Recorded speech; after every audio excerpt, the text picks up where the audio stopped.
Well, Dr. Ranj, thank you very much indeed. Yeah, very warm welcome to the show. Really pleased that you could be here to chat, because this is something that, I'm really thinking is going to help people out there who are perhaps living with this, feeling anxious. So, first of all, could we just touch on the obvious thing, the obvious question? That's, what actually is anxiety? So, feeling anxious, feelings of anxiety are really, really common. They're really normal, especially in certain situations.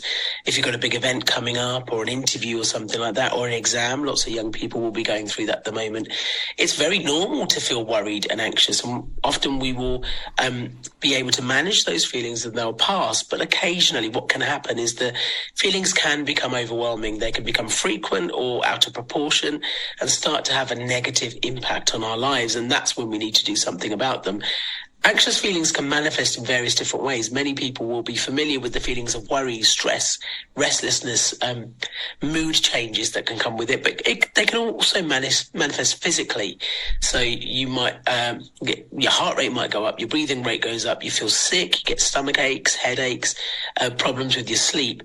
These are all possible signs that you're feeling anxious, and more of us are starting to feel it, and therefore that's why this campaign is to remind us to check in with ourselves, and if we are feeling anxious, maybe trying a few very simple things to help alleviate that. Yes, thank you, Dr. Ranj. And in terms of, people, feeling these kind of symptoms of anxiety, feeling a bit worried, is there an obvious point, do you think? I guess it's difficult because it might, vary between people, but is there an obvious point where you would say, right, there could be a problem with your levels of anxiety here, this is when you need to, stop and reassess? Is there a clear point when that happens, or not necessarily? Not necessarily, and it's different for different people. I think what is important, as you say, to try and differentiate is, when is it becoming a mental health problem? When is it becoming an anxiety disorder, as opposed to the normal feelings of anxiety that we have in everyday life?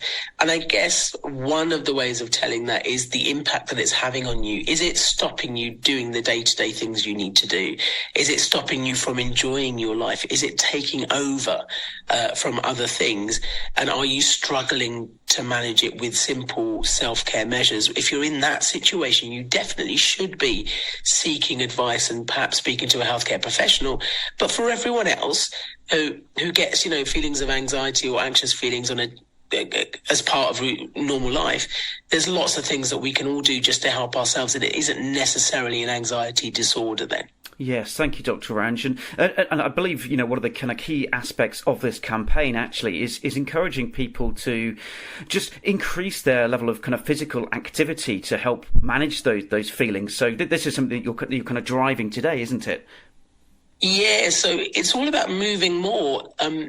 Less than half of us know that physical activity helps to relieve symptoms of anxiety, and just doing a bit more can be so beneficial, especially if you do it regularly. Lots of people will be familiar with the NHS recommendation that we do 150 minutes of physical activity every week, but not many of us achieve that. In fact, 4 in 10 of us don't manage to get that. 1 in 5 of us don't do any physical activity at all. So that's what we're trying to encourage, is do a little bit more. And it doesn't have to be a marathon. It doesn't have to be a full body workout or anything like that. You don't have to join any gyms. Just doing whatever you can within your ability.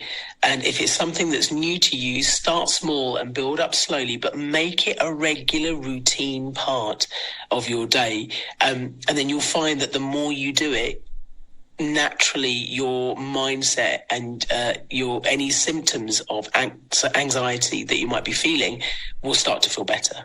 Yeah, thanks, Dr. Ranj. And that sounds like a great sort of thing for people to remember there as well. A key thing that actually it sounds like it doesn't particularly matter, in terms of what actually that physical activity is, as long as you're doing, something. So I guess it comes down to choosing something that you think you will do regularly, something you enjoy, perhaps. I don't know if you have any kind of obvious tips for people who don't even kind of know where to start. Absolutely. So I always say, find the activity that you enjoy, and then it doesn't feel like a chore at all. So start small, build up slowly, find something you love doing. That could be going for a walk or a jog. For me, it's dancing, because that doesn't feel like physical activity at all. It just feels like fun. Yes, of course. Make it fun, do it with somebody else. Or if you're going to go for a stroll, perhaps pop in a podcast and have a listen to that. It takes your mind away from the physical act, as it were. And if you can, it's even better to get outside, especially into a green space. We've got loads of research that shows that getting into nature has a directly positive effect on our minds. So if you can do that as well, it's even better. Oh, thanks, Dr. Ranj. Fantastic. And presumably, if you are going to be dancing, it doesn't matter if you're not necessarily on Strictly, does it? I guess. No, not at all. As long as you're moving, it doesn't really matter, and you don't even have to move in a coordinated way if dancing isn't your thing. Dance like no one's watching. That's what I always say. Well, I think it's a really, really fantastic point, to be honest, because I mean, it's something that people might not necessarily think. Oh, the NHS doesn't kind of recommend dancing, but actually, it recommends physical activity, and therefore, whatever that can get you to do that, it sounds like a fantastic thing for you to do. And I had a kind of a related question. I don't know if this might be a difficult path to go down. So obviously we don't kind of have to go down this route. But I'm just thinking in terms of a related thing to me when we're talking about kind of anxiety is perhaps if you kind of think there's somebody might be a friend or a family member who you think is suffering from anxiety. Do you have any tips on how to sort of broach that subject? I know this is a totally different field with probably tons of things to talk about, but I don't know, just maybe worth mentioning. I think as part of Mental Health Awareness Week, it's not just about checking in with yourself, it's checking in with those around you. And that could be friends, family, or colleagues at work. And it could be as simple as sitting down and catching up, having a cup of tea and asking things like, are you okay? How's everything going? What's the matter? If you've noticed something, I've noticed X, Y, and Z. Is there anything I can do for you? Do you want to talk about it? And also pointing them in the direction of resources like Every Mind Matters. It's a free website. Pop that into your search engine, and there's lots of great free tips and advice on looking after your mental well-being on there. Yeah, fantastic. Perfectly on point, because I was going to come on to asking about the kind of tool and the campaign itself. So that sounds brilliant. I mean, I guess probably no need to cover off anything else there. But is there anything else obvious, Dr. Ranj, that you would say, make sure you're doing this? I mean, obviously physical activity is a big kind of key part of this. But is there anything else that you would like to just reiterate or kind of remind people that they should be doing if you wanted to do that? Yeah. So remember that feeling anxious is very normal, and these feelings often pass, but there are lots of little things that you can do to help ease that. Make sure that you face your fears gradually. Try not to avoid the things that cause you anxiety, because what happens then is you're not dealing with the problem and it often gets bigger. Challenge any negative thoughts that come when you feel anxious. Often we will assume the worst is about to happen and it doesn't happen. So you've got to break that cycle of thought.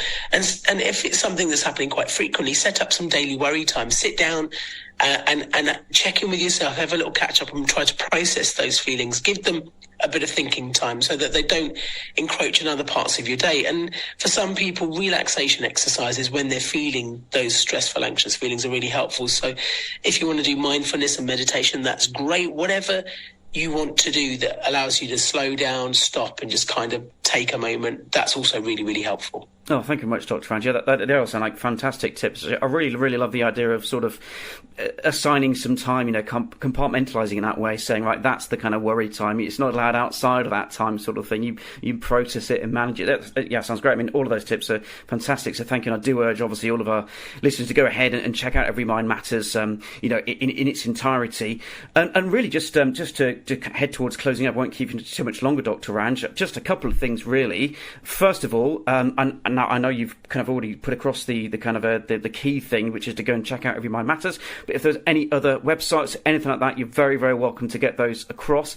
And then secondly, now it's going to be slightly on point because we did talk about dancing. So I'm going to wonder if there's a particular theme tune that you can choose for this dancing to take place for people today, Dr. Ranj. Song request time, basically. It can be from your Strictly time. It doesn't have to be. But yeah, I'll leave those two things with you if that's all right.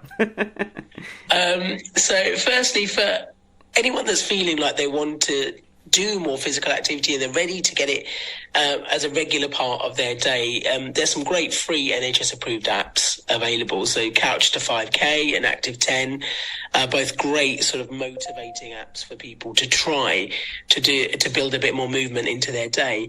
And in terms of the songs that kind of get me going, For me, it's always a bit of Whitney Houston. So any Whitney Houston song that's upbeat, I think it's a great excuse to get up and have a little boogie. Oh, perfect. Well, Dr. Ranj, that sounds absolutely spot on. Well, thank you very much indeed again for your time today. Thank you. Take care.